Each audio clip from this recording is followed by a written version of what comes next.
Welcome to Class 14 of Developmental Psychology, Psych 250 at NDSU during the summer 2017 term. I'm really glad to see you again. I hope everyone had a wonderful 4th of July weekend and then extra days off. You're so welcome.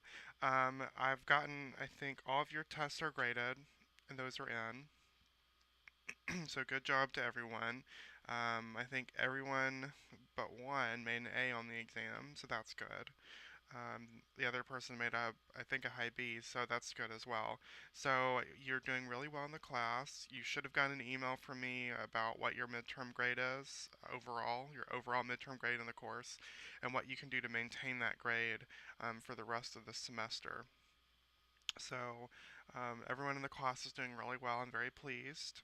If you're concerned about your grade, please feel free to reach out. We can talk about some strategies to get you on track to where you want to be, okay? This is a short week. We have class today and tomorrow, so we're not going to have a quiz this week. The quiz questions for this week will be rolled into the quiz for next week. But you still have your discussion boards due for this week. They're due Monday, as usual. Another piece of housekeeping is I'm going to be out of town next week. I'm going to be in Bismarck, and then I'm going to make a trip to Dickinson and then also to Minot. So I'm going to be off the radar. I have decided I'm not going to work. But I can't just leave you hanging, right? So I'm going to be pre-recording all of your lectures, and they'll all be on the Blackboard for next week. So you should be able to do everything without me actually actively working on your behalf. You can still email me though, and I'll check the email once a day. So if you need anything, please don't hesitate to email. But I just want to put that out there that I will. So if you see me wearing the same outfit in several lectures, that's why. It's because I'm literally sitting down the next 2 days and recording all the lectures. Now, next week we have our Mean Girls class days, which are Thursday and Friday. So I looked, and Mean Girls is on Netflix. So I don't know if anyone who doesn't have a Netflix account. So you should be able to watch it for free. If that's going to be a problem, let me know. But you'll need to watch Mean Girls for your class on Thursday and Friday, and there will be a discussion board question. I'll actually just post that question to the discussion board. Or I may just send it out by email. That way it doesn't get lost in the shuffle. So I'll email your discussion questions for Mean Girls. It'll be a couple questions, and you'll just want to answer them on the discussion board. And you can just do a single post for that. But I'll give you more instructions about that next week. I just wanted to give you a heads up that you are on your own for Mean Girls. Um, I think that's everything you need to know. We are starting our unit for this week and next week. I think it's just this week and next week. Yeah. So this week and next week, we're talking about adolescence. This is my favorite series. Class tomorrow is my favorite class that I teach. It's human sexuality. So it's going to be fun. Just full disclosure, I do not I don't play around when it comes to human sexuality. And, um, sorry, I hear my phone dinging in here, and I just need it to stop because it's going to be distracting me this whole class. Um, I don't play around when it comes to human sexuality, so you're going to get a legitimate class on human sexuality. And, um,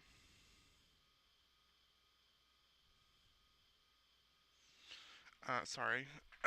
um, we'll also talk about safe sex practices as well. So, um, gather the kids around, the adult or adolescent kids. This is the sex talk that you will not have gotten probably in the state of North Dakota or in most U.S. states. This is will be a comprehensive discussion. So, looking forward to that. It's my favorite class. I may hold to my thread of having a laugh track. Um, a 1980s sitcom style laugh track during class. I may do that for tomorrow's class, so you never know. It's going to be fun. I'm looking forward to it. Okay, today we're talking about everybody's favorite topic and everybody's stage of development, and that is puberty. Yay! And I did not update this. Oh my gosh. It's been crazy. Can I just share about my crazy day for a minute? I woke up and I did not sleep well last night because it is so hot. Um, and everyone's like, well, you should be used to this because you're from Alabama. And I'm like, yes, we have central air conditioning in Alabama. And I do not have it here. So the window unit in my apartment is going like full blast. It has been going nonstop for the last however many days. And it has just been literally the most unpleasant experience. And it's every year it's this way. It's not like this is the first time I've had to deal with this. But it's been really unpleasant. So I woke up late this morning, so I didn't sleep well last night, and then I found out. So I went to the bank yesterday to get cash out of my corporate account because I run a nonprofit, and they pulled it out of my personal account, even though I specified. And we had this whole conversation about it. So I've been dealing with that this morning. So I'm a little bit flustered. I'm a little bit grumpy, and I really, to be honest, want to have another day of vacation. I thought about canceling class, but I don't want to do that. So here we are. You're like, Darcy, why did we cancel class? So anyway, we're talking about physical puberty, physical transitions, and self-understanding in adolescence. Now, I love adolescence. I think it's the most underrated period of a person's lifespan because it's a time when you are literally going through these rapid transitions to adulthood, and the whole period is really defined by these major life shifts. And we can actually divide adolescence into three substages. The first is early adolescence, and this is the ages of 11, about 11 to 12 to 14 years. And this is the what we really associate with adolescence. And this is our period of rapid pubertal change. And so during this early adolescence time, we see increased hormone production. So we start to see the sex hormones really start to kick in, and that's why we start to see sex differences emerge in the way people look. Um, because as I've said before, until this point, people generally are pretty much the same. There's no such thing as a typical boy look or girl look. Boys and girls actually have the same hormone composition. It's not till puberty that we see those differences, and that's when we start to see our body size increase. So they increase based on the hormones we're producing, and so we see like typically what we see is like an outward growth and then an upward growth, and so people in this period in early adolescence get really chunky and then they shoot up. And it's their body is basically storing fat for this rapid growth that's going to happen. We also start to see the development of sex characteristics. So until this point, we really haven't seen that much. Um, um, our bodies are basically fairly neutral. I mean, there are differences, obviously, but they're not really marked. But we start to see marked differences at this point. We move into middle adolescence, and this is 14 to 16, and we start to see pubertal changes nearing the end of their process. And so hormone development levels off. We start to see instead of these massive amounts of testosterone and estrogen being produced, it just becomes more normal and what we would see in adult bodies. Growth starts to slow down to something more normal in pace, and our sex characteristics finalize. So by the age of 16, you got what you got, which I know is bad news for some people. And then in late adolescence, age 16 to 18, puberty is done. You really don't see that much growth after 18. By 18, you reach your full adult appearance, and you also start to socially begin really to assume adult roles. So you'll still grow a little bit, but for the most part, you're the size that you're going to be. You've got your adult body parts. It's like you're not really going to see much difference after that.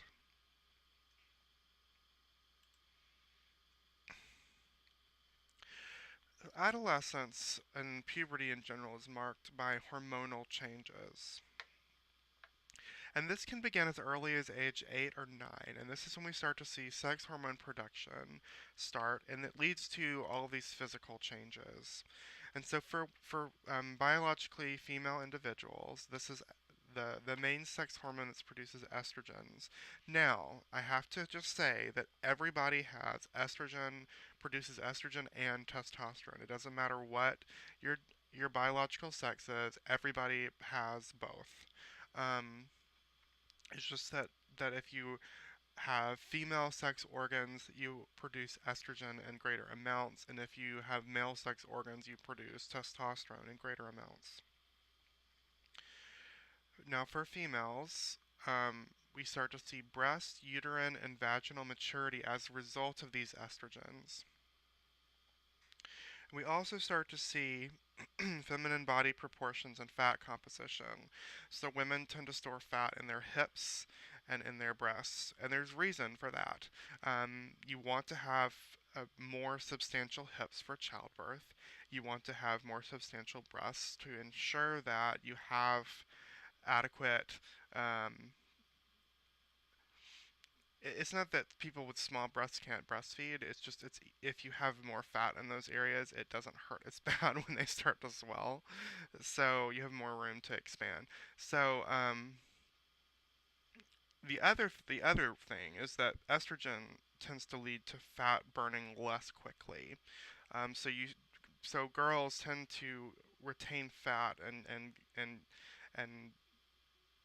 get bulkier quicker than males do because estrogen is designs our bodies in such a way that it stores fat because you need as much fat as possible when you're reproducing to survive to have a healthy pregnancy. So all those little girls out there like, oh, I'm so chunky and ugly. It's like, no, you're exactly what your body wants you and needs you to be so that you can reproduce. It's all about reproduction. I hate to tell you.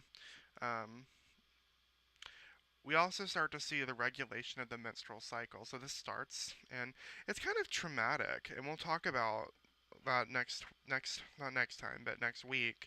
Um, I'll probably talk about it after I record this lecture, but that starting your menstrual cycle can be incredibly like traumatic, but it's all about getting your body um, ready for reproduction. Actually, the whole point of the menstrual cycle, like I don't know if people don't really know what happens. I'm just gonna like tell you like what the point of it is. So every month your uterus readies itself for reproduction, right? And so I'm not skipping ahead, am I? That's the hazard of like combining all these lectures is I don't really know like actually I think I talked about this in sexual development. Well, we'll come back to it. I don't want to like steal my own thunder, but the long and short of it is the menstrual cycle is your body's way of readying itself for reproduction. We also start to see we also see in females small amounts of androgens, so testosterones, and these are heights. This leads to height spurt, so helping girls get taller. Underarm and pubic hair too develops as a result of androgens. In males, we see the primary sex hormone being androgens or testosterones, and this facilitates muscle growth, body and facial hair. Also, testicular and penile maturity. So the testes are producing the testosterone. So we do see as that starts to develop, the testes becoming more mature. And then males also maintain small amounts of estrogen, and this helps with the production of growth hormone, and also temporary breast enlargement. So prepubescent and then pubescent boys tend to have a little bit of breast tissue, but typically what happens after muscle mass starts to develop is those breasts sort of become more defined as um, you know not looking like breasts.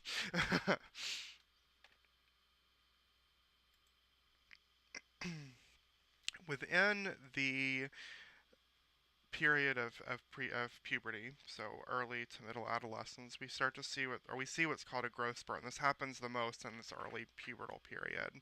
Well, it does for girls. For boys, it's usually more in the middle puberty area or middle adolescent area. Or stage.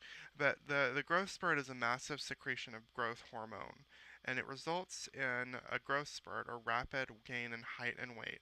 So in other words, you are just chilling, you're about to move out of childhood, and suddenly you get large, like you get wider, and then you get taller, and it's like pretty rapid. I mean, it happens very quickly.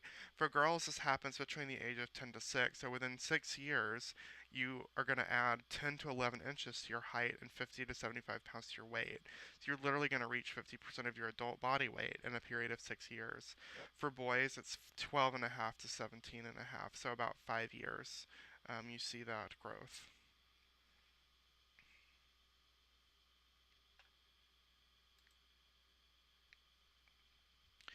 We also see, in terms of this growth, um, asynchronicity, and that means that body parts grow at different speeds. And so I like to use the example of this kid that I went to high school with, and he was so gangly. Like, he had the longest legs and like a short trunk. So like this is the trunk part. Um, and then long arms, and he looked like one of those like giant inflatable arm waving tube guys. You know what I'm talking about? Like outside of a open, you've got this giant like colorful like balloon guy, and he's going waving in the wind like that. And so that's what he looked like, right? And that's asynchronicity. Body parts are growing at different rates, and that's actually pretty.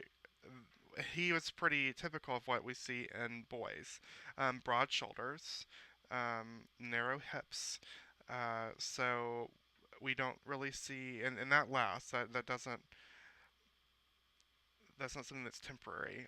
Longer legs, larger lung and heart capacity, and the reason for that is men tend to be larger, and they need a little bit more lung and a little bit more heart capacity, and then higher muscle to fat ratio.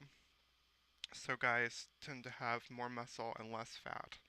Um, Girls, on the other hand, have wider hips than shoulders, and they also have a higher fat to muscle ratio. And again, this all has to do with your role in reproduction.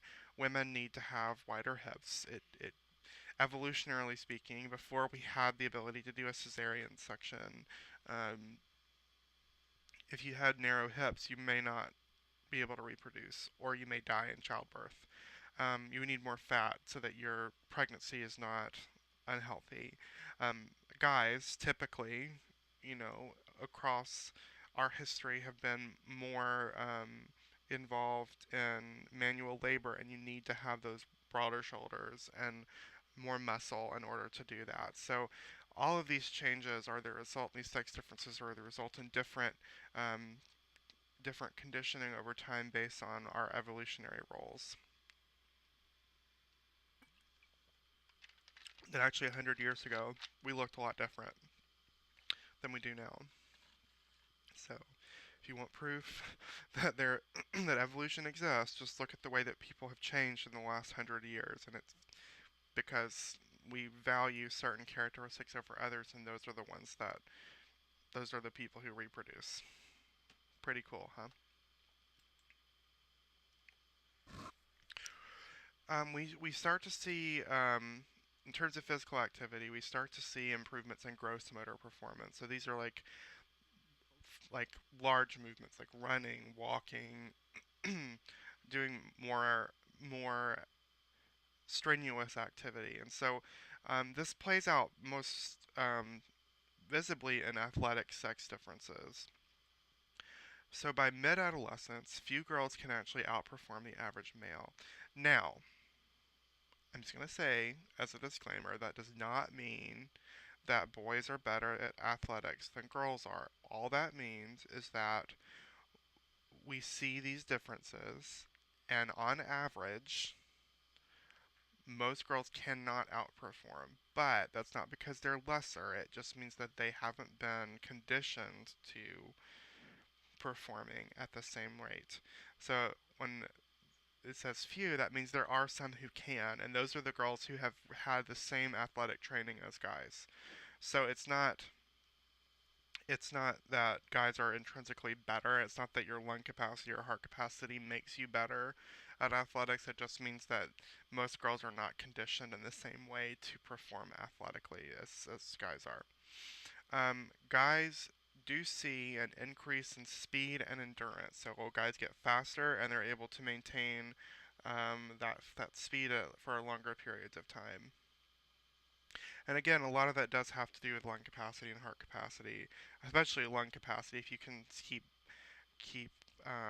you can take in large amounts of oxygen and have the ability to pump it around your body, you're going to be able to pump it around your body more efficiently. You are going to be able to last longer. Um, Now, when it comes to athletics, it's pretty half and half. I mean, there is a 10% difference. 41% are female, 51% are male. But it is very close to 50-50. Um, nearly half of athletes are. Um,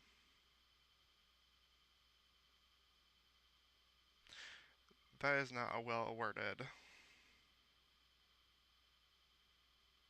What about the other undisclosed number? That bugs me.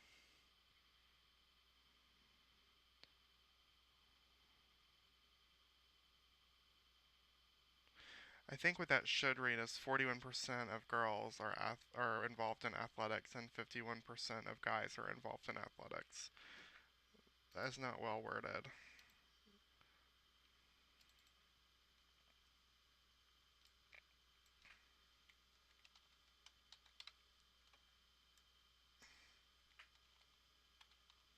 There. That's better. Okay. Yes. So it is about half of each group. I mean, a little bit fewer girls, but that's actually a pretty good number, I think, because we really have this stereotype that girls don't do sports, but I mean that nearly half of girls and over half of boys do sports. I mean, it's pretty equal. Um, but again, I mean, it's not something that girls are conditioned to want to do or to do. So that's why probably the main reason we see those differences.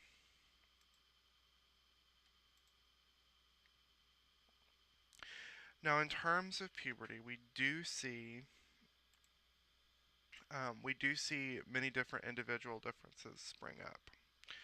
So some of those are due to heredity. So, oh, I do that every time. I adjusted the height on this chair, and like now every time oh, just slam my knee into like the desk drawer, it hurts. So our genetics play an important role in how we go through puberty. So, for example, if you have um, a genetic propensity to body fat, so in your genes you are more likely to store body fat, then typically you're going to go through puberty quicker. And that's because in order to go through those rapid changes, you need a large reserve of fat. So if you're already storing fat in childhood and you're a little bit on the heavier side, you're going to go through puberty quicker because your body's going to be like, okay, I've got enough fat to do this. Familial instability is also associated with early puberty. So if your family life and your home life is there's a lot of arguing and it's very insecure, you're going to go through puberty faster. And again, this is part of evolution. Your body sees that there's a risk for it not to be able to reproduce, and so it gets you through puberty quicker so you can get to the reproduction stage of your life a lot faster. And also, if your mother reached puberty early, you're much more likely to reach puberty early. I don't know why that is, just something that we've seen. Um, in terms of your SES, your socioeconomic status, if you're a higher SES, you usually have earlier puberty. That's because you tend to have access to more nutrient foods. You tend to have a less vulnerability, less food instability, because we see that food instability does delay puberty. Why is that? Well, if you can't eat, you're probably not going to have enough fat reserves or the ability to store enough fat in order to start puberty. And then your ethnic identity also can play a huge role in your puberty. So African Americans tend to experience puberty earlier than European Americans. Part of the reason for this is a long history of hardship and a long history of abuse. And so African Americans, up until 50 years ago, were not equal and still, in a lot of respects, are not treated as equal and don't experience the same social benefits that white people do. But until 100 years or 80 years ago, African Americans were enslaved. And that oppression meant that their lifespan was incredibly short.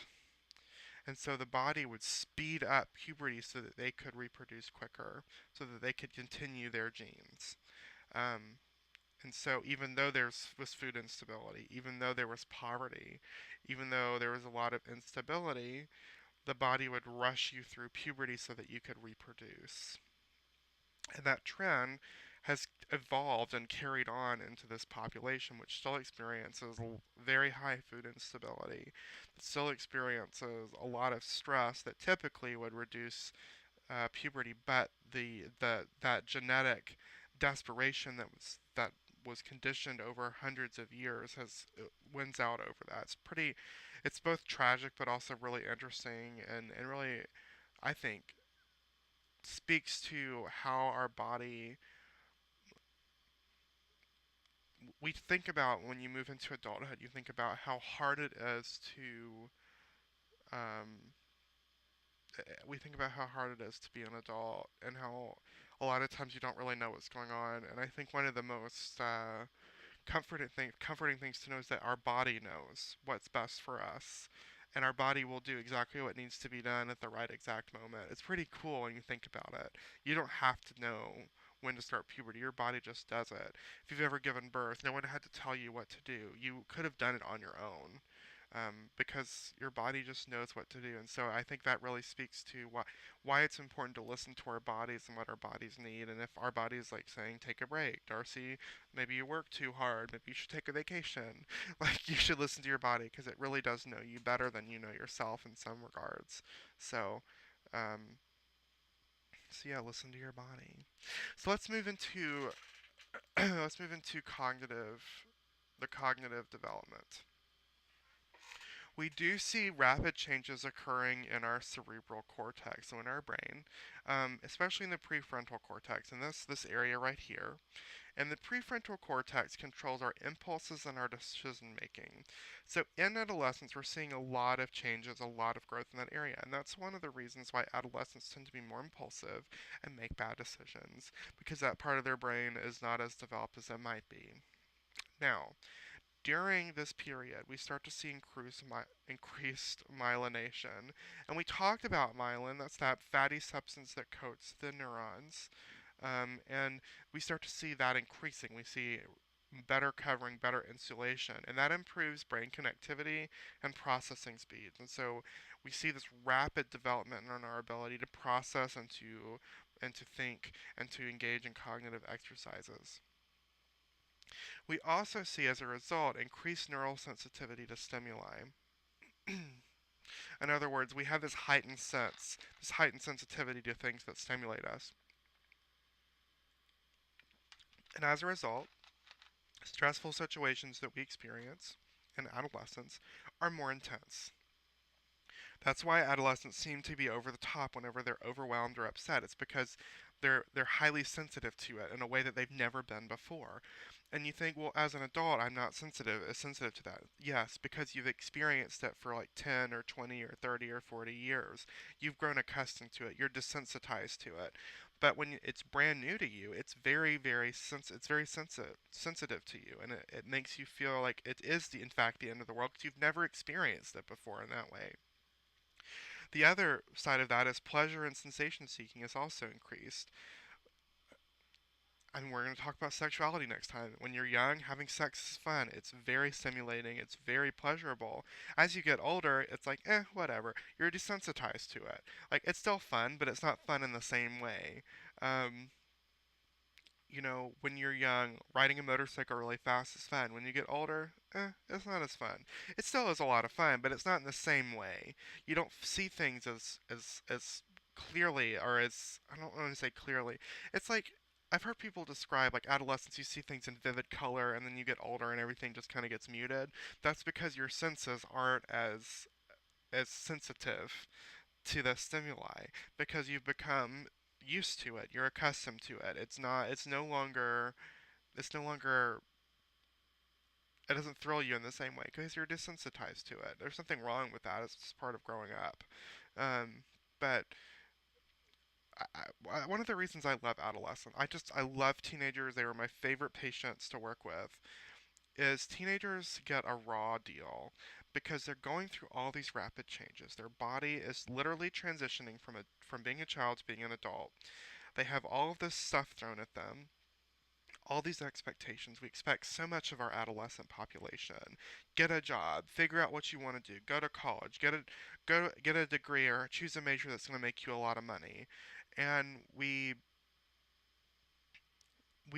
love youth. We love that young people are so energetic and so full of life and just are so excited about living. But at the same time, we give them a hard time because they overreact to everything. They make bad decisions. They're impulsive.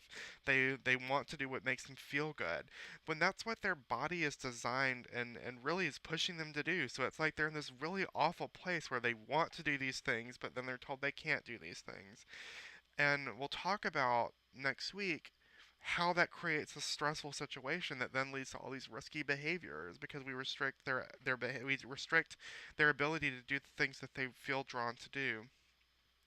And I love adolescence for that reason. It's such a magical time of just this all these major changes and growth, and I just think it's so wonderful. Um, I know, and all the teenagers are like, I don't understand why you're like so enamored with us because like literally it's the worst. And I'm just like, oh, I love you. I just think that's so sweet that I would I would I would not give very much. Like I wouldn't give everything to go back to being 16 again because 16 really sucked for me. But I do enjoy working with teenagers because I think they have so much promise and I just think it's so wonderful to be able to give them the ability to feel liberated enough to be themselves. Um, so yeah, that's just my little ramble for a minute. My rabbit trail.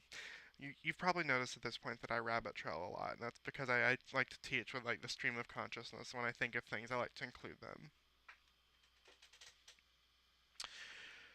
Oh, looking at our good old friend Piaget, this is, I think, the last time we talk about Piaget because he didn't really think that we developed after adolescence. Um, for Piaget, we're in the formal operational stage. And in this preoppositional stage, we have this capacity for abstract, systematic, and scientific thinking, and that emerges about the age of 11. So in other words, we have the ability to think in the abstract, to not think of things in terms of black and white. It's all gray. Um, Systematic. We're able to think about things using a process. Scientific. We're able to make inferences and test those inferences. And within this formal operational stage, we see the development of hypothetical deductive reasoning.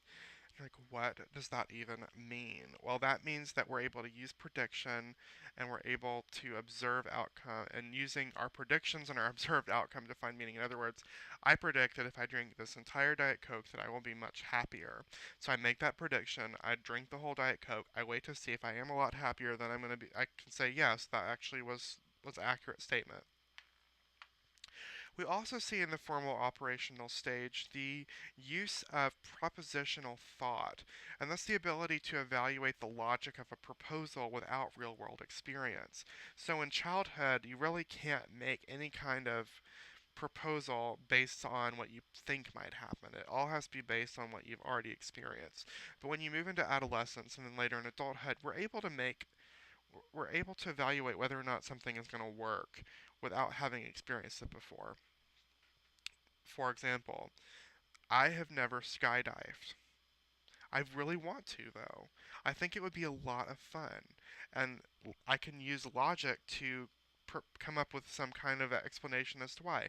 Why would it be fun? Because you're literally falling, and the experience of falling is fun. And it's just exhilarating to like see the world from a different perspective. Also, let's be real, I would do it attached to like a beefy marine because I would never do this by myself. And I just think that in and of itself would be a lot of fun. I've never experienced that before, but I think it would be fun. Um, and so, see, I'm able to think about this thing that's never happened to me before that I'd like to happen to me, but without having had that experience. Whereas a child could never do that. They have to have some kind of concrete basis for what they're thinking. And I think for children, it's hilarious when they do that because they end up like making these really outlandish statements because they're having to compare what they think it might be to something that they've already experienced. There may be no comparison whatsoever.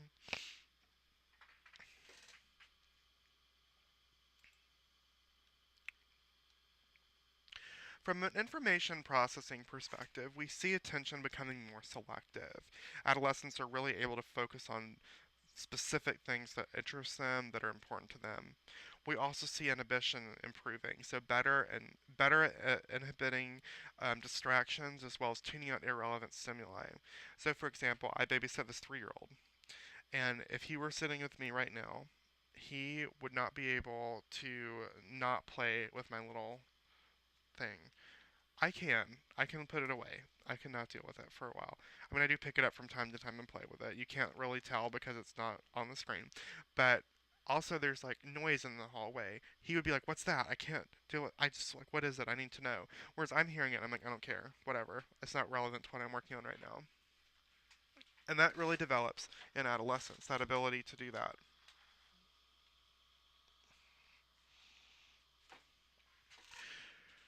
We also get better at using cognitive strategies. So we're better specifically at storing and retrieving information. So coming up with memory devices and then coming up with ways to bring it back when we need it.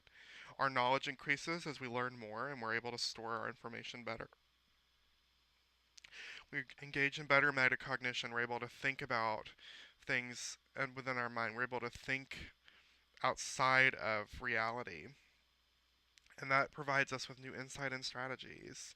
We have better cognitive self-regulation, which is better moment-by-moment evaluation, monitoring and self-evaluation. So we're able to kind of keep track of what we're doing in each moment and figuring out, is this working? Is it not working? What distractions can I minimize so that I can increase my ability to store knowledge? And then processing, of course. We have increased speeds and lower reaction times because the brain is becoming more myelinized. And the result is we're able to do things a lot quicker. I was thinking about this the other day. When I was a teenager, I literally knew the phone number of every person that was important to me. Now I can't barely remember my own. And the bad thing is I have two. I have my personal and my business number, and I have trouble sometimes. I the number for my business is 701-630-6838, but sometimes I do 3868. And I am always and I also the PO box for it. Sometimes I feel like I maybe mix the numbers up, which could potentially be bad. I have trouble. I don't remember things as well as I used to, and I'm only 25 years old, and I'm like, oh my gosh, how bad is it going to be when I'm 60? Um, but that's a huge difference. When I was younger, I had this increased speed, and I was able to remember things so much quicker. And now it's slowed down. It's not that it's getting worse. It's just that you see this rapid increase because it's new and you're really good at it. Over time, though, I've got so much more knowledge than I did then that it just takes a little bit longer for me to process everything. And it's just a normal part of development. There are some consequences, though, to these cognitive changes. So you see some good things and some bad things. Um, but all of these are bad things. One, you become much more self-conscious, so you have all this metacognition, so you're thinking about things. You become much more self-conscious, and you're also more self-focused. And so this makes teenagers really awkward and really self-centered. And so again, we really like shit on, pardon my French, that we really give hard time to adolescents for being self-conscious and being self-focused, but literally that's the result of all of these changes. Like they can't help it. It just happens naturally because they've never ever experienced this before. And so it's the first time they're really that self-aware, that focused on who they are. And it's just like it's not like they had that when they were younger. They didn't have it before. They have it now, and it takes a whole of adolescence and most of early adulthood to get back to this place where you're not so self-focused, you're not so self-conscious, you're aware of all the same things. You're just not, it doesn't bother you anymore because it's not new anymore. You're desensitized to it. But in adolescence, we have what's called an imaginary audience, where we have this false belief that we're the center of everyone's attention, and it's not as like vainglorious as you think. It's like, for example, Well, I don't today because I actually did laundry this weekend. Yay me. But like on this shirt, I had this little food stain from where I'd spilled barbecue sauce or something, and I literally, and this is like a remnant of adolescent me, believed that everybody was looking at it. Nobody probably even noticed it. I knew it was there, so I was aware of it, and so that's what's happening is that you are aware of it, and so you project your awareness on everybody else. We also see what's called the personal fable develop, and that's our false belief that others are thinking about us, and that leads to an inflated opinion of importance. In other words, my story is so important, and other people are following it and they're interested in it. Um, and honestly, social media doesn't help this because it gives people a forum to talk about themselves, and so it makes people much more self conscious and more self focused. Um, now, is that a bad thing? I would say not. I would say that it's normal and healthy for people to be self conscious and self focused. And this is why. This is my argument. We cannot figure out who we are if we don't spend an excessive amount of time thinking about ourselves. And we don't spend an excessive amount of time evaluating ourselves the way that we think other people are evaluating. What we're really doing is we're evaluating ourselves. Now, if we have a healthy self-esteem, a healthy sense of self, then these projections are going to be positive, and over time that's going to concrete who we are and what our identity is. I'm all for this. And that's one of the reasons I love teenagers. I love it when they're being self-conscious and self-focused because it's telling me that they're thinking about who they are. When they're not doing that, that's when you should worry because it means that they're just not they're completely unaware and they're not going to have a very stable personality later on. They're not going to know who they are. They're not going to have a good sense of their identity. And there's nothing more tragic to me than to watch a parent really put down their child's independence and their child's like attempt to be a little adult because what you're doing is you're destroying that child's ability to actually function as a successful adult later on. So I said these are bad. I don't think that they're completely bad. They're not healthy if they're taken to an excess, but they're normal and they should be something that we allow to grow in adolescence. They go away. It goes away on its own. Um, Typically, I've had several students ask me for advice, students with kids, and I think that my advice, for what it's worth, would be allow your child to be self-conscious and self-focused. Don't make a big deal about it. Like, don't go on and on about how great they are because that's just going to inflate that ego and it's going to make it stick. Just treat it like it's normal. Help them redirect. Do cognitive redirecting. That's so helpful. Like, if your child is like, everyone's looking at the stain, you could say, is everyone looking at the stain or are you just concerned about it? And you don't have to be judgmental about it. Just ask matter of factly. Are you really concerned that everyone's looking at it or is it just bothering you? Is it something that's really bothering you? Is that speaking to who you are as a person? Like that helps them make sense of it. You know, it takes maybe 5 extra minutes. I have a sister who's just like coming out of adolescence and it's been she had a rough time. She had a really rough time. My siblings were most of them were homeschooled until 5 or 6 years ago, and she went to high school for the first time she'd ever been to public school at the age of 16 and 15, and had a really hard time. And she was coming home every day just completely upset, and it was just really frustrating to me as a developmentalist to watch the way that my parents interacted with her and then the way that I interacted with her. They're all criticism. I was all like, let's talk about it. Why do you feel that way? Like, and I don't know. It just makes me sad sometimes to see the way parents treat their teenagers. We expect them to have all the answers. The reality is they have no idea what's going on, and everything's just like completely new to them. So, teenagers are also very idealistic and sensitive to criticism. Again, this is part of just being more. I mean, this is literally the consequence of having or being more metacognitive, being able to think about things. You have all these ideals. You're able to think about, like, look at this. Like, you're able to, that's not what I want you to look at. You're able to use hypothetical deductive reasoning and prepositional thought to come up with different ideas about the world and the way that it should be. But of course that makes you idealistic. Like, if you're able to make these deductions based on no personal experience at all, it's just based on your logic, that of course you're going to be idealistic. Like, is that to me is beautiful. That's the whole that is the process working. That is a person becoming who they're supposed to be. Like, and we put that down. Like, young people are so idealistic. Well, thank God they are. I mean, where would we be if they weren't?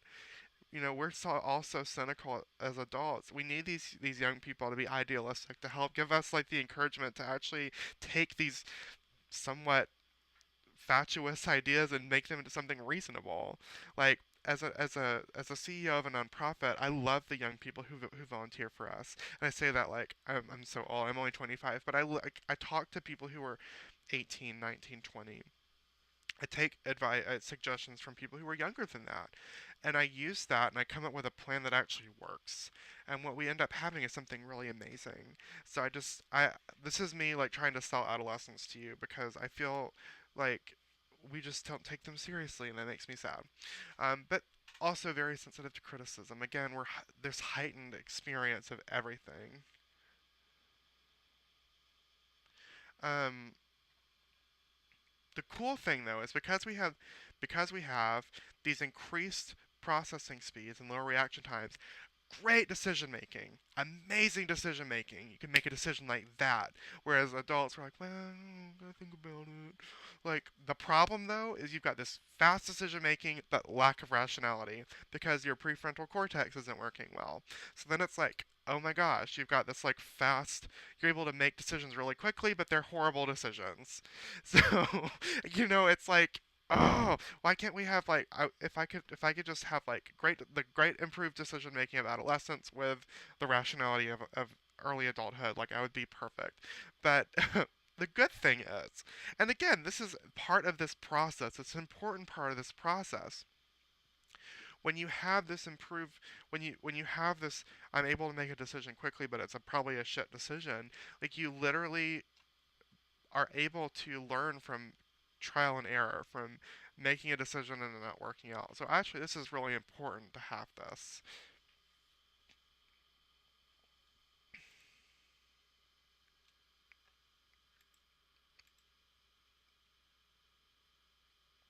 Now, I, if you can't tell, this is my favorite time of the year, and I'm like talking so much, and I'm only halfway through the slides, and I've got like speed it up, Darcy.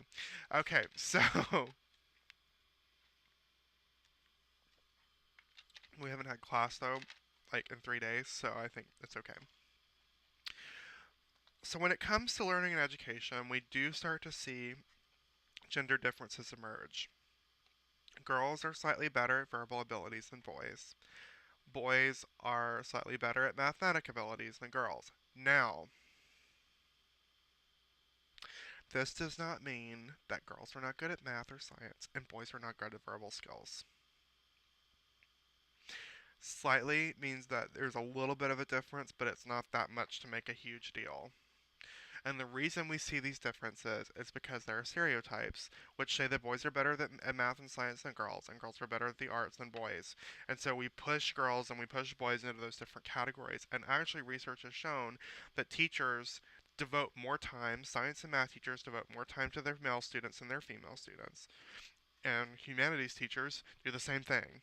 They devote more time to the girls than the boys, which means that we are literally conditioning people to be better at certain abilities when actually, when you test them, they're equally good at both things. They just don't think that they are.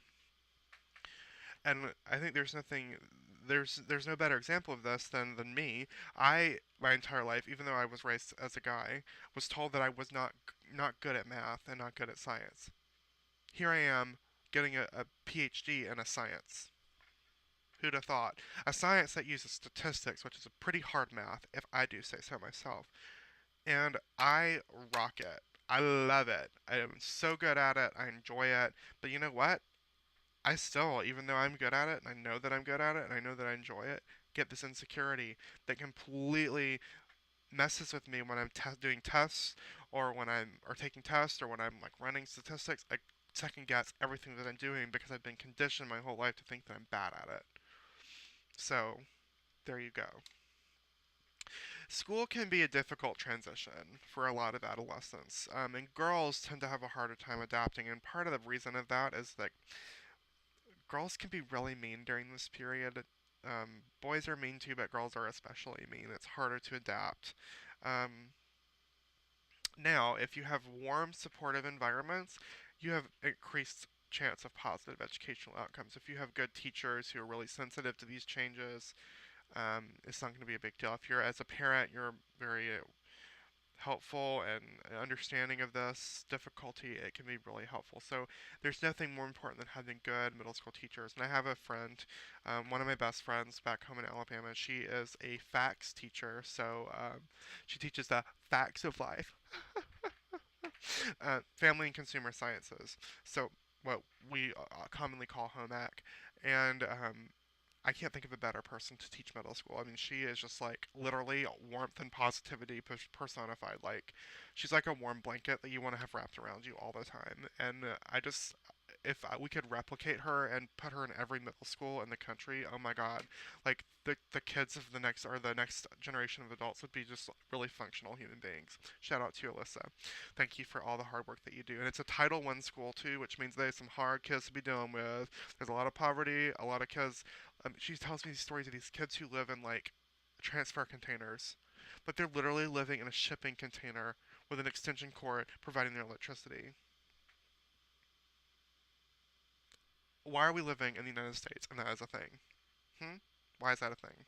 That's a different story for a different day. Also, having teenagers, so there's this emphasis in the US on teenagers should work. You should have a job, you should be able to pay for yourself. The problem is that actually decreases positive educational outcomes. It increases stress, it increases the difficulty in transitioning. I would say teenagers probably shouldn't work until they can drive. And even then, you have to be.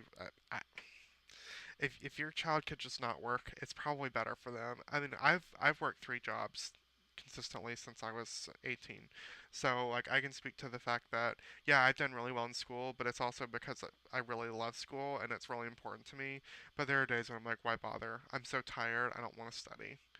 Um, so yeah, working does affect your learning outcomes.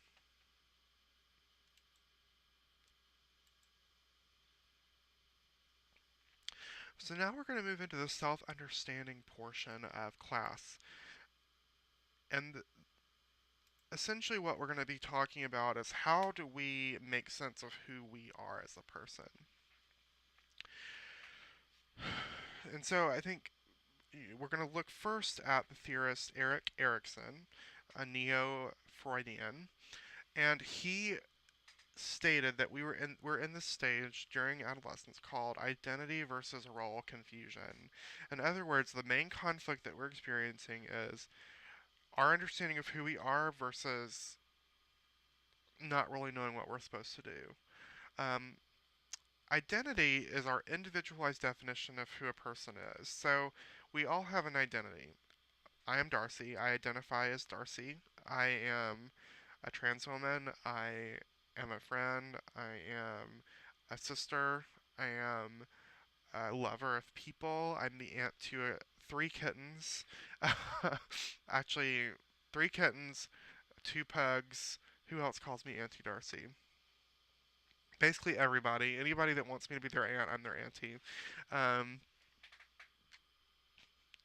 I'm kind. I'm passionate about helping other people. I am a warrior against gender oppression. I'm a teacher. I'm a scientist. I mean, these are the different things that define who I am. And those identities, or all the things that make up my identity, are things that have been developing since adolescence. Well, I mean, my whole life, but that I've been aware of since adolescence. Since adolescence, I've definitely defined myself as a sibling, not as a sister for most of it, but as a sibling, as a kind person, as a person who wants to help others. I mean, that has been very consistent for me throughout my entire lifespan. Um, And so this time that we spend thinking about ourselves and being focused on ourselves results in really this identity that makes us who we are. And a part of this, Erickson explains, is identity crisis. It's an important part of our formation of our identity where we, as teenagers, experiment with different alternatives before selecting the values and roles that best suit our personality. And this can be really, really good and can happen in really positive ways when you have parents and you have teachers and you have other caregivers and role models that encourage adolescents to explore different definitions of who they are. Unfortunately, what tends to happen is we tend to force identities on people. So, my family, my culture that I grew up in, tried to force cultural Christianity on me. Didn't work. I do identify as a Christian, but not as a cultural Christian. It's not something that I would say is central. Like the practice of my religion is something that enhances my identity. It's not central to it. But people tried to force that on me, and it didn't work well. People tried to force um, a very conservative fundamentalist ideology. I mean, it didn't work for me. Um, and what happens when that happens, when you're forcing identities on people, you have role confusion. And role confusion occurs when the crisis between who am I, but I'm not really sure who I am, is negatively resolved. In other words, when people take on an identity that really isn't their own, it results in role confusion, and that's not healthy. We also see during this period, according to Erickson, self concept and self esteem becoming more abstract and better articulated. So, our self concept isn't based necessarily on tangible things, it's based on maybe more abstract things. I'm kind. What does that mean? Kindness isn't actually concrete, it's very abstract. It doesn't mean the same thing to all people, and it can be different depending on the situation. Kindness, in a very concrete way, it could be being nice to people. But that's not kindness to me. Kindness is being honest and meeting people where they are and loving people in spite of their faults. I mean that to me it's kind to tell someone you're being a racist when I know that they don't want to be. That's not their intention. When it's inadvertent, does that make them feel good? No. Nobody wants to be told that they're a racist. Sometimes you have to tell people. People have told me that I've been racist before, and you know what? I hated it, but you know what? They were right. It was a result of living in Alabama my entire life and having these racist messages pushed on me and being exposed to that over and over and over again and thinking it's normal. Yeah, there are things that I used to think and used to say and used to do that were racist. I didn't mean to. I didn't know. Someone knew that I didn't want to be racist, so they told me you're being a racist. One of the kindest things anyone's ever done to me, but it made me feel awful when it happened, and I still feel a little bit embarrassed and a little bit awful when I think about it. But it was kind. So that's an example of how our self-concept can become very abstract, right? Like we think kindness is this good thing, this always positive. Well, it's always positive, but always a pleasant experience. But it's really not always pleasant. Sometimes it can be really painful. And as an adolescent, you're able to articulate that. You're able to come up with this more sophisticated sense of what it means to be who you are. Marcia is another theorist who came up with what are called identity statuses. And what Marcia proposed is that the development of identity falls along a continuum. So a continuum is like a thermometer. Well, yeah, I mean, yeah, thermometer. What am I looking for? Where's my little drawing tool? Oh, there it is. So like a continuum where you have like, well, it's not, where do I go away? Make it go away.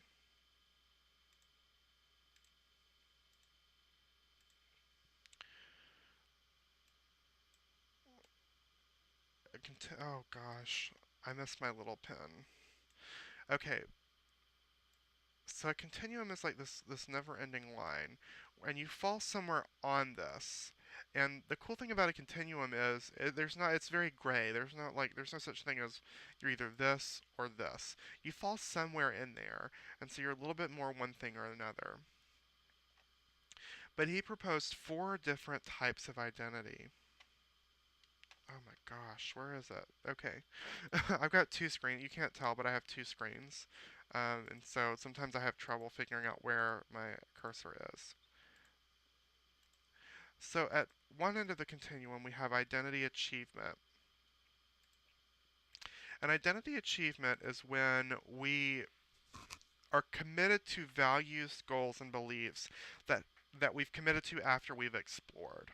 In other words, we have thought about the different values that we might want to have, the different goals that we have for our lives, the beliefs that work best for us, and we've decided on them. And we reach that, and that's identity achievement. Identity moratorium is this exploration without commitment. In other words, we haven't said what we believe yet, we're still thinking about it. And that's fine. Both identity achievement and identity moratorium are good places to be. On the other end of the continuum, we have identity foreclosure. And this is when we've accepted and committed to another person's values, goals, and beliefs without exploring alternatives. In other words, we were raised in a certain type of home. We grow up, we have the same kind of home. It's not because we've thought about it, it's because that's what was expected of us. Now, I'm not saying that if you grow up in a certain type of home and you have that same home yourself, that that's a bad thing.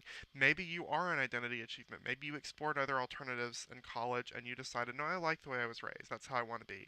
That's fine. Or maybe you don't really know what you believe yet, and so you just have replicated what you're used to until you figured it out. That's fine too. It's okay. I'm not saying that you can't, that everybody has to be different than the way that they are raised. There are many different ways. Many different ways that I am like my parents. There are many different ways that I'm not like my parents. That's because I took what they believed, I sifted through what I liked, and I that during moratorium, and then I reached achievement and said, yeah, this is who I am.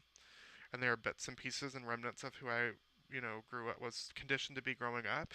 There are things that I believe and do that my parents would have in a million years thought that I would do, and then they think they failed as a parent because I'm that way. But so foreclosure just means that you have not thought about who you want to be, you've not explored alternatives, you've just accepted somebody else's identity as your own. You said it's good enough for me, I'm not going to think about it, I'm not going to worry about it. That's not really good because that is denying the ability of you as a person to come up with your own identity. But what's even worse, at the far end of this continuum, is identity diffusion. And this is the lack of exploration and commitment. In other words, you're just like, eh. That's the best way to describe it as, eh. You're just kind of floating on one of those little pool floaty things, like the big like reclining chair in the pool, and you're just like, I'm not gonna get off this thing, but I'm also not committed to not getting off this thing. I'm just like, whatever. I'm just gonna kind of go with it and see what happens. And that's not good either, because you're not really doing anything. You're just kind of like in this lost place. Um, Now, when it comes to our identity and psychological well-being, Marshall proposes several different things. One, he says that identity, achievement, and moratorium are healthy. They demonstrate information gathering cognition. It means you have actually actively thought about who you want to be, and that's good. People who have gone through identity, achievement, and moratorium, who are in either one of those stages, have better adjustment, self-esteem, and academic performance. In other words, you do a lot better if you're in those places. Now, if you're identity foreclosed or identity diffuse, you're more maladaptive, psychologically speaking.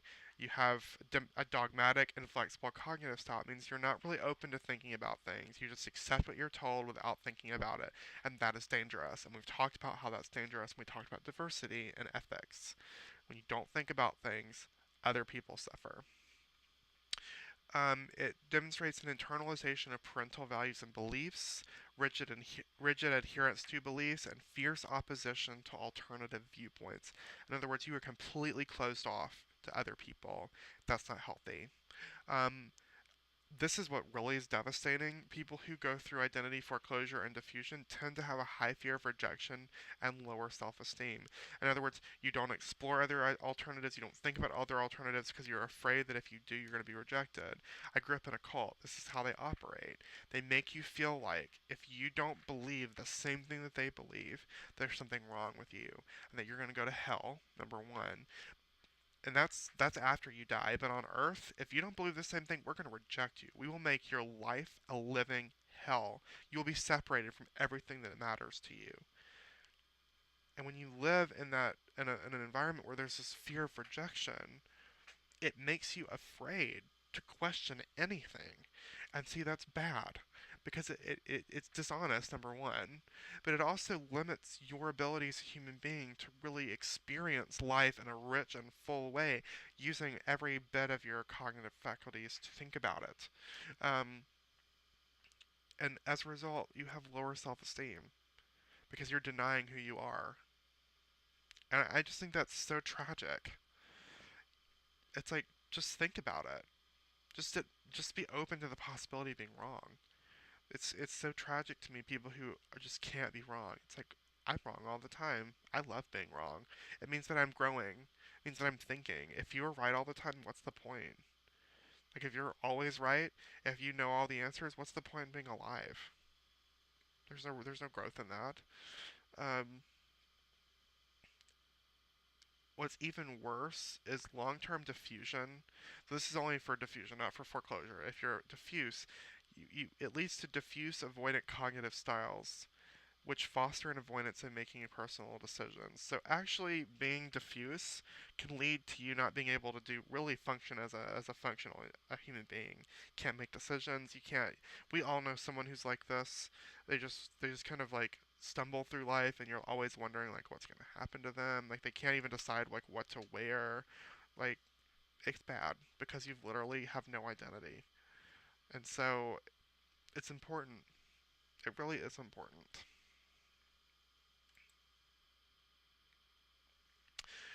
what what leads to our different identities? What leads to us being diffuse versus foreclosed, or being foreclosed versus just being in moratorium? Well, a lot of it has to do with your personality and your view of reality. If you believe in an absolute truth or absolutely truth, if you believe in absolute truth, you're probably going to end up in foreclosure. You're just like, I'm accepting it because truth is just truth. It's absolute. There's no gray area. It's all black and white. Hate to tell you, the world is full black and white. Nihilism or nihilism. If this is the idea that nothing matters, that there's no point to anything, you're probably going to end up in diffusion. But if you have a personality and a view of reality that it focuses or is based on rational exploration, you'll end up in moratorium or achievement. In other words, you're just able to reason things out and think about them. Your parenting style, or the parenting style of your parent, has a huge role, plays a huge role in this. If you have a secure parental base, if you have a good relationship with your parent, you're going to actually end up being in moratorium or achievement because you're not afraid of rejection. You know that they're going to be there for you no matter what. If you interact with a diverse group of peers, if you're not around the same people who are the same ethnicity as you, the same gender as you, the same sexual orientation as you, like you're actually going to be much more open to other ways of life. People who have the opportunity to explore, travel, extracurricular activities, participation in the arts also tend to be um, either in moratorium or achievement. They're able to have uh, a more they're conditioned to think about things in a more abstract way. There are also cultural effects. Certain cultures really breed this. Conservative, fundamentalist cultures tend to breed foreclosure and sometimes even diffusion. More often though foreclosure, because they tend to operate on this absolute truth. Um, it'll be interesting to think of what this new alternative truth or alternative facts perspective that we live in now will have on future identities. Just Mm. That's all I can say about it. Thought I took this out. Guess I didn't. Okay. If you've taken an ethics class or if you've taken a social psychology class, you've probably encountered the Heinz dilemma. And I've updated it. I've made it a modern Heinz dilemma. And so I'm going to read it to you. A man was near death from an infection. There was one drug the doctors thought might save him. It's called Daraprim, and it's the best drug to manage AIDS-related immunity issues. A businessman, thinking it would be a great steal, bought the drug and hiked the price 5,000%, raising the cost of $13.50 per pill to $750 per pill. The sick man's husband, Heinz, went to everyone he knew to borrow the money, but he could only get together about $1,000, which is half of what it would cost for a whole prescription.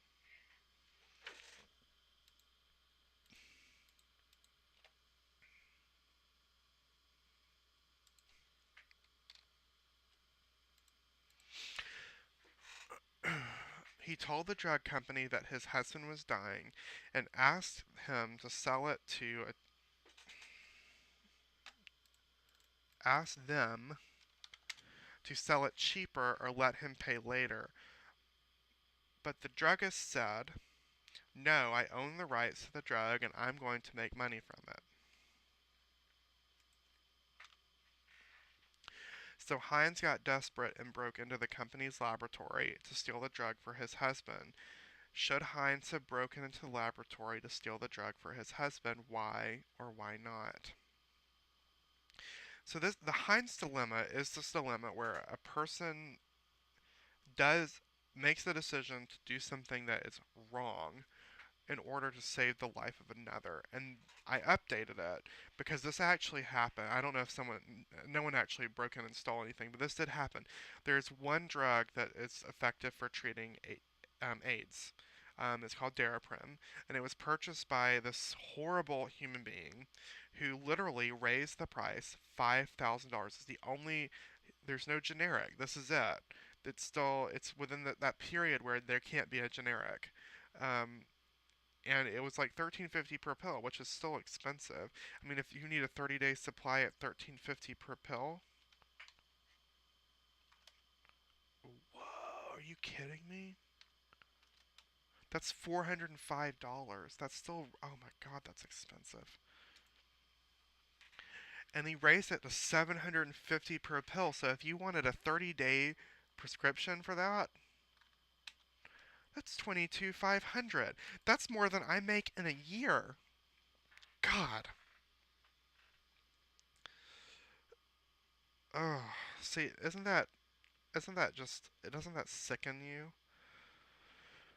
And so there was a lot of outrage, and the result is people were really angry, and ended up reducing the price. But this is a dilemma. Is it okay? Is it okay? This should be $10,000. There's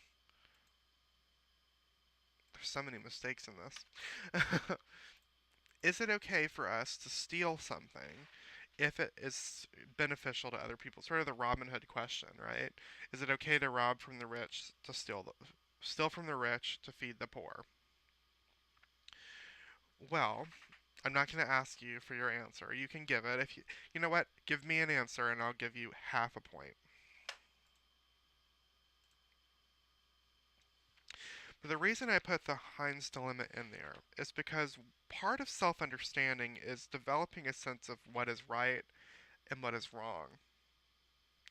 And Lawrence Kohlberg came up with different stages of moral development that he proposed adolescents go through.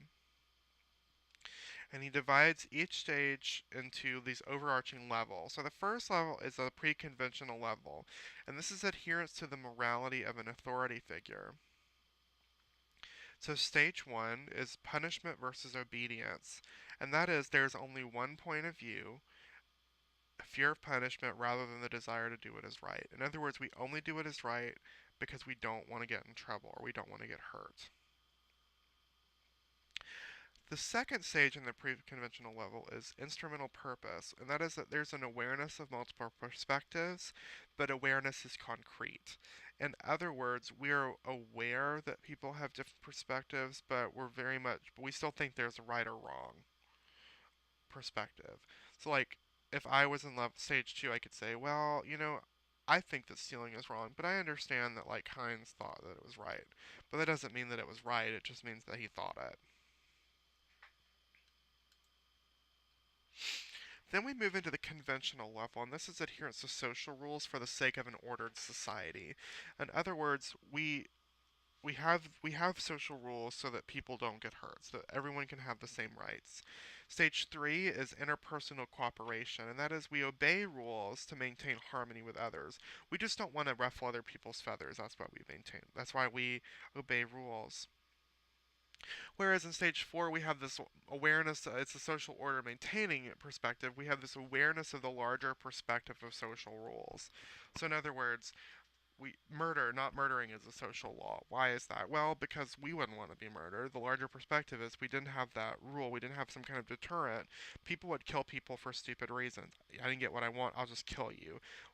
I mean, and then no one would be safe, and we would all be at fear for our lives. And so there is a reason for that rule. Speed limits. Speed limits are annoying. I want to drive as fast as I want to drive. That's the reality. The other reality is if I did that and everybody did that, we would have all these road accidents and people would be at increased risk of getting hurt, and that's not okay. And so we have this rule to protect society as a whole.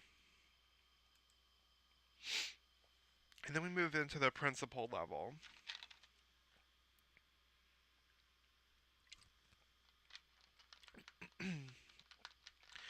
And this is an abstract understanding of rules with no reliance on external authority for morality. In other words, we don't rely on some authority figure to tell us why we behave in a moral way. We just have our own principles. So stage five is the social contract. And in the social contract, we understand that rules are flexible and they exist in so much as we agree to follow them. In other words, the speed limit, it's flexible, right? I mean, I would say probably all of us go about 5 miles over the speed limit, or 10 miles over the speed limit, depending on where you are. I always drive 80 on the freeway, or 85, whatever the speed limit. It's 75 in North Dakota, so I drive 85 on the freeway. If it's 70, I drive 80. South Dakota, oh, I love South Dakota. The speed limit's 80, I go 90. I know it's flexible, and they exist, and they only exist as a rule if I decide to follow them. Stage 6 is the universal ethical principle, and that is the right action is defined by individual conscience, which is guided by a universal ethic of the right to individual liberty. In other words, I follow the speed limit based on my conscience, which is guided by what I consider to be ethical. I understand what the speed limits exist for, and when I'm going faster, pay extra attention. Speed limit is based on what would be a reasonable speed for a person to go in order to come to a quick stop based on the average attention level of a person. So I increase my attention if I'm going faster. I adjust my own driving behaviors to account for the increased speed. So what I want for you to do then, you can do this for half a point of extra credit, is I want you to read this dilemma and I want you to answer it, and then I want you to tell me which stage you're in. Okay? So if you do it, you'll get a quarter of a point. Let me write this down so I don't forget.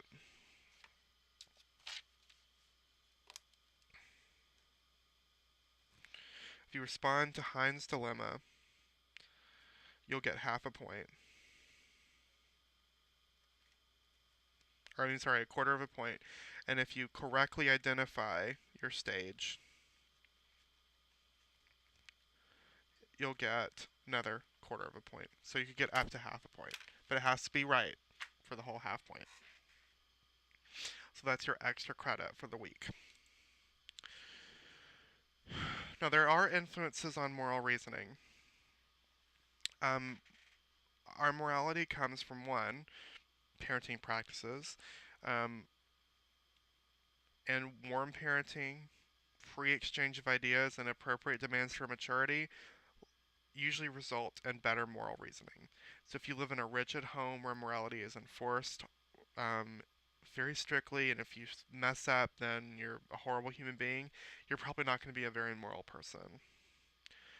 Schooling, higher education exposes students to diverse opinions and identities, tends to push you beyond stage four. So if you don't go to college, a lot of times you're not able to move beyond stage four. Which means you're going to be stuck in this. We have a larger awareness of the perspective of societal laws. We don't really move into this more abstract thinking about laws, which is fine. Stage four is a fine place to be. Differing viewpoints, so for peer interaction, differing viewpoints promote a deeper moral understanding. If we're exposed to other people's thoughts on morality, we tend to be much more moral and have much more sophisticated moral views. Also, our culture. If you live in a diverse culture, so you live with many different types of people, you tend to have a deeper understanding of morality and you move beyond stage three. Just a reminder, stage three is we obey rules to maintain harmony. So being around other people makes you or tends to make you have a much more sophisticated moral identity. All right, for your discussion for today, in the week, are we in week four? I don't even know anymore. Yeah, week four. On the week four discussion board, what was the biggest influence in your life, or what is or was, so it could be something that you're still experiencing, the biggest influence in your life in terms of your understanding of who you are, what your role in life is, and how you ought to treat others. So, in other words, where do you think your morality comes from? So, answer that question for your point for today, your discussion point for today.